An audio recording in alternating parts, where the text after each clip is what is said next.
Hello everyone. स्वागत है आपका एजुकेशनल मॉन्क यूट्यूब चैनल में। आज से हम उत्तराखंड यूके पीएससी की previous year question PYQ series शुरू करने जा रहे हैं। ये आपके आगामी exam RO upper PCS, lower PCS और सबऑर्डिनेट सर्विसेज के जितने भी सारे एग्जाम जो यूके पीएससी कराता है उसके लिए बहुत ज़्यादा इंपॉर्टेंट होने वाली है। साथ ही साथ इसे आप रेफरेंस के लिए यूके ट्रिपल एस सी के लिए भी ले सकते हैं, देख सकते हैं, क्योंकि यूके ट्रिपल एस सी हो चाहे यूके पीएससी हो, क्वेश्चन तो वही रहते हैं, बस पूछने का तरीका अलग होता है। इस लेक्चर सीरीज में हम उत्तराखंड राज्य से संबंधित तथ्यों को डिस्कस करेंगे, जो भी उत्तराखंड स्पेसिफिक क्वेश्चन पूछे गए। तो आज का हमारा पहला लेक्चर है, और तो आज के पहले लेक्चर की शुरुआत करते हैं पहले क्वेश्चन से। भारतीय संविधान का निम्नलिखित में से कौन सा अनुच्छेद उत्तराखंड में राज्य निर्वाचन आयोग के गठन का प्रावधान करता है?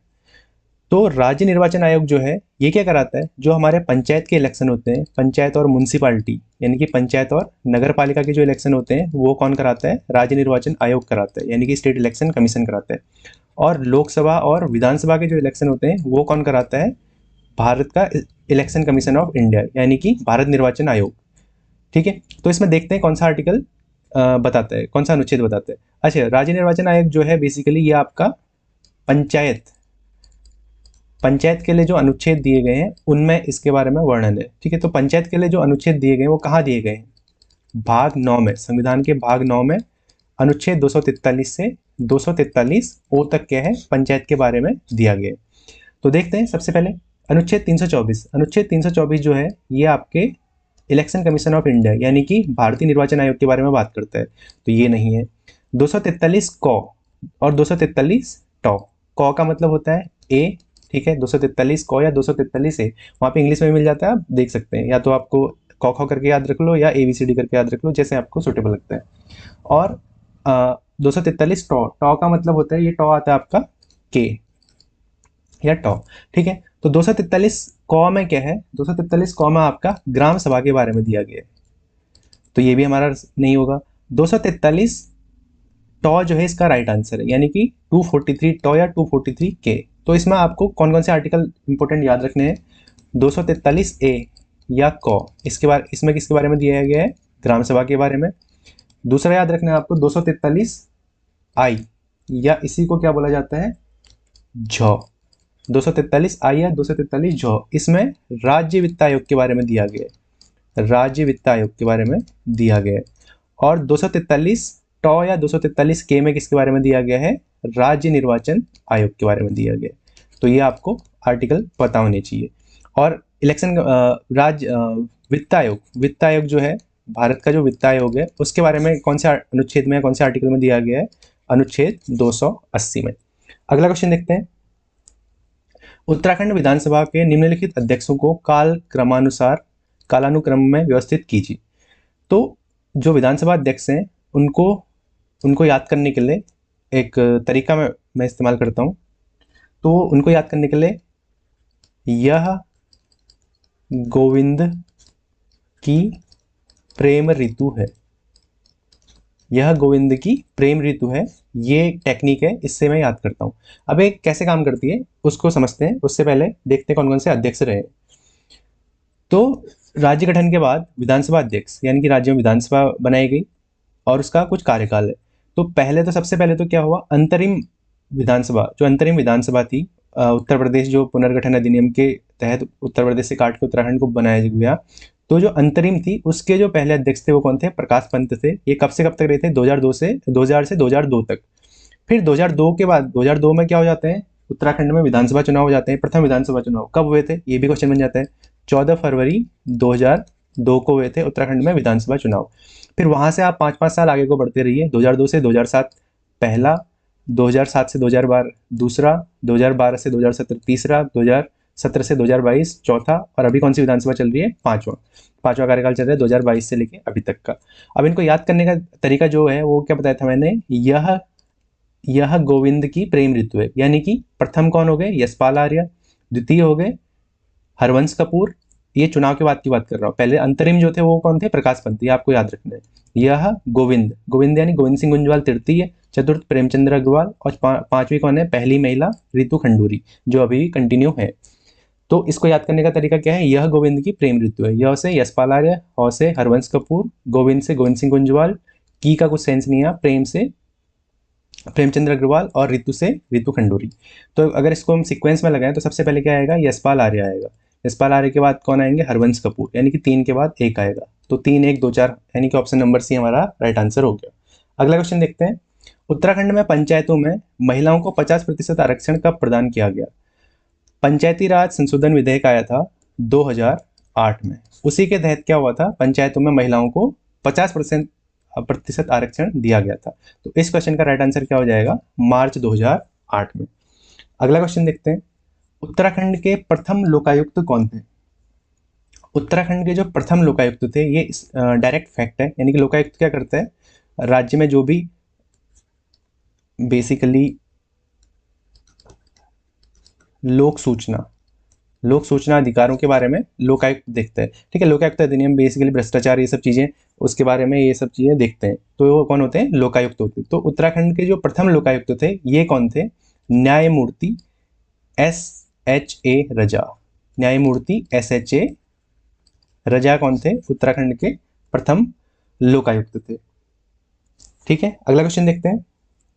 पहाड़ी क्षेत्रों में पलायन की समस्या के हर पहलू की जांच के लिए उत्तराखंड की सरकार ने कब ग्रामीण विकास और विस्थापन आयोग, इसी का दूसरा नाम है ग्रामीण विकास और पलायन आयोग भी है, ग्रामीण विकास एवं पलायन निवारण आयोग, वैसे एक्चुअल में ये नाम है, या विस्थापन आयोग कुछ भी बोले, तो इसकी स्थापना कब करी। अब इसकी स्थापना देखो, वर्ष तो याद करा होगा आपने 2017, लेकिन देखो क्वेश्चन में किस तरीके से क्या है, ट्रिकी पूछ दिया, एकदम एग्जैक्ट आपको इसमें पता होना चाहिए। तो उत्तराखंड ग्रामीण विकास व पलायन निवारण आयोग, उत्तराखंड ग्रामीण विकास व पलायन निवारण आयोग की स्थापना हुई थी आपकी 25 अगस्त 2017 को। तो इस क्वेश्चन का राइट आंसर क्या हो जाएगा, अगस्त 2017। और इसका जो मुख्यालय बनाया गया है वो कहाँ बनाया गया है, पौड़ी गढ़वाल में। और इसके अध्यक्ष कौन होते हैं, इसके अध्यक्ष होते हैं जो CM होते हैं, यानी कि चीफ मिनिस्टर।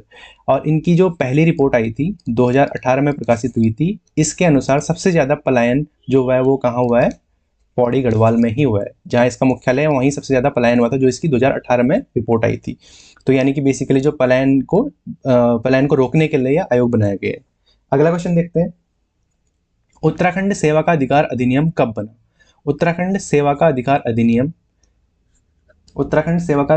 अधिकार अधिनियम लाया गया था आपका 4 अक्टूबर 2011 को। इस क्वेश्चन का राइट आंसर क्या हो जाएगा, ऑप्शन नंबर ए।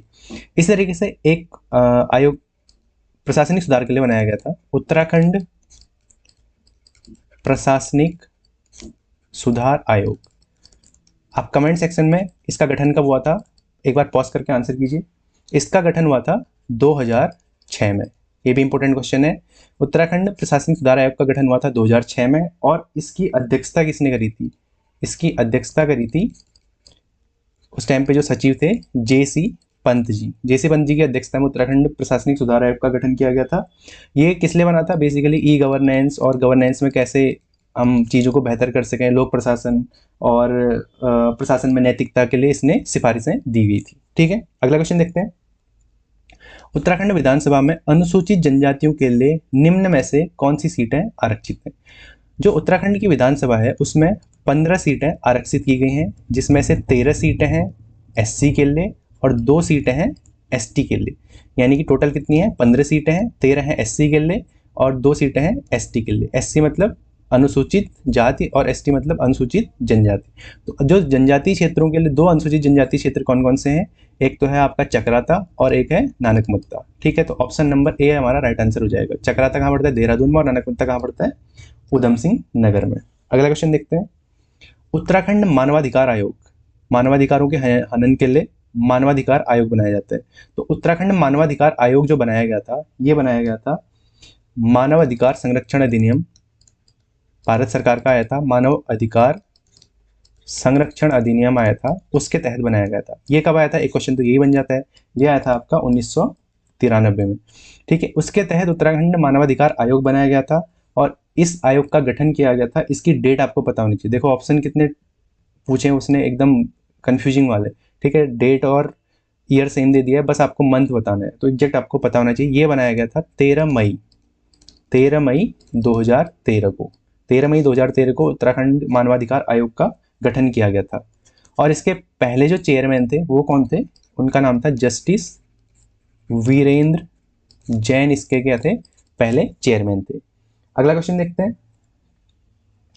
निम्न में से क्या उत्तराखंड सरकार की ई गवर्नेंस की पहल के अंतर्गत सम्मिलित नहीं है? देखो कीवर्ड पे ध्यान देना है, क्या नहीं है ये पूछे। अब देखते हैं, इसमें ऑप्शंस को डिस्कस करते हैं। तो गति शक्ति पोर्टल, ये पोर्टल है गति शक्ति portal.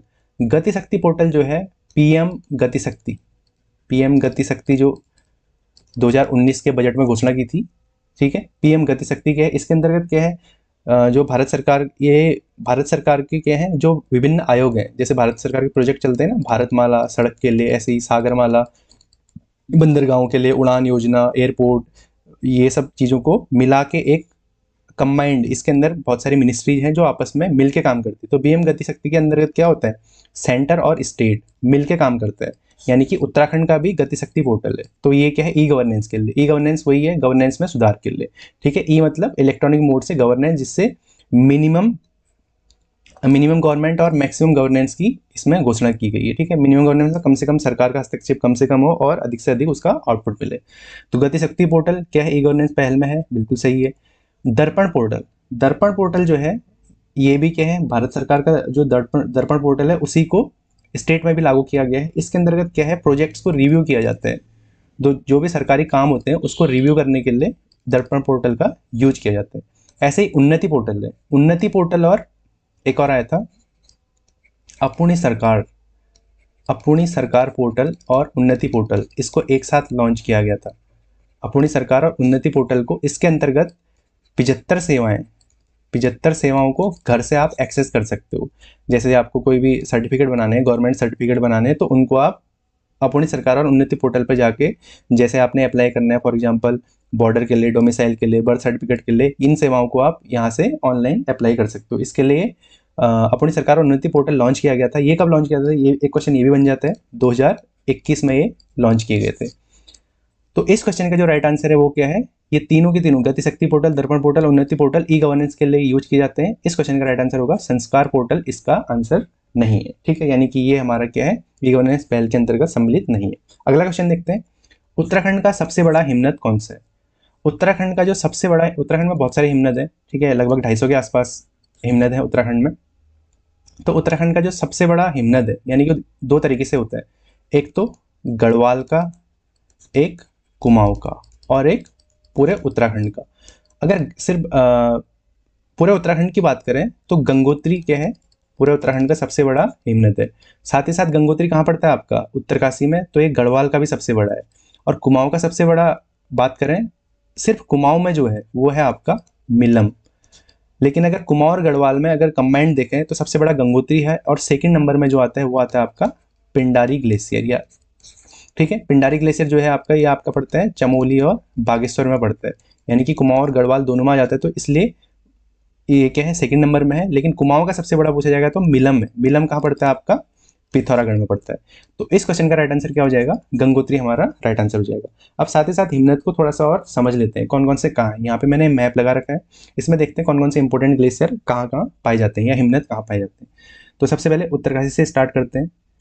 Bandarpunch, Bandarpoonch glacier, Dokriani glacier, Yamunotri glacier, ये तीनों के तीनों कहाँ हैं आपके, ये उत्तरकाशी में है, ये तीनों हिमनद। फिर यहाँ पे देखो आपको दिख रहा होगा खतलिंग ग्लेशियर, खतलिंग ग्लेशियर आपका पड़ता है टिहरी और रुद्रप्रयाग के बॉर्डर में पड़ता है, ठीक है। चोराबाड़ी ग्लेशियर आता है आपका केदारनाथ के पास में, चोराबाड़ी यानी कि रुद्रप्रयाग में। और जो गंगोत्री ग्लेशियर है ये भी आपका कहाँ है, उत्तरकाशी में, ठीक है। अब इसमें देखिए ये है सतोपंथ ग्लेशियर, सतोपंथ हो गया, और पनपटिया, ये क्या है आपके, ये ग्लेशियर पड़ते हैं आपके चमोली में पड़ते हैं। इस तरीके से पिंडारी जो है, पिंडारी आता है आपका बागेश्वर और चमोली के बॉर्डर में आता है, तो कुछ हिस्सा इसका बागेश्वर में, कुछ हिस्सा चमोली में। अब इसमें देखो सुंदरडूंगा, सुंदरडूंगा और कफनी, ये दोनों के दोनों ग्लेशियर आपके पड़ते हैं बागेश्वर में पड़ते हैं। फिर इधर को आगे बढ़ते जाएं तो यहाँ पे आता है पिथौरागढ़, पिथौरागढ़ में आपको मिलेगा मिलम ग्लेशियर, मिलम ग्लेशियर आपको मिलेगा पिथौरागढ़ में। रालम ग्लेशियर मिलेगा, पंचाचूली मिलेगा, सोना नदी मिलेगा और नामिक ग्लेशियर। ये सारे के सारे आपको कहाँ मिलेंगे? पिथौरागढ़ में मिलेंगे। तो ये कुछ इंपॉर्टेंट ग्लेशियर हैं जो उत्तराखंड के, जिनसे बार बार एग्जाम में क्वेश्चन बनते हैं। ठीक है, इस तरीके से हमने आज के लेक्चर में 10 क्वेश्चन डिस्कस करे और साथ में उसके ऑप्शन को भी हमने ऑब्जर्व करा। बाकी देखेंगे नेक्स्ट लेक्चर में। Thank you.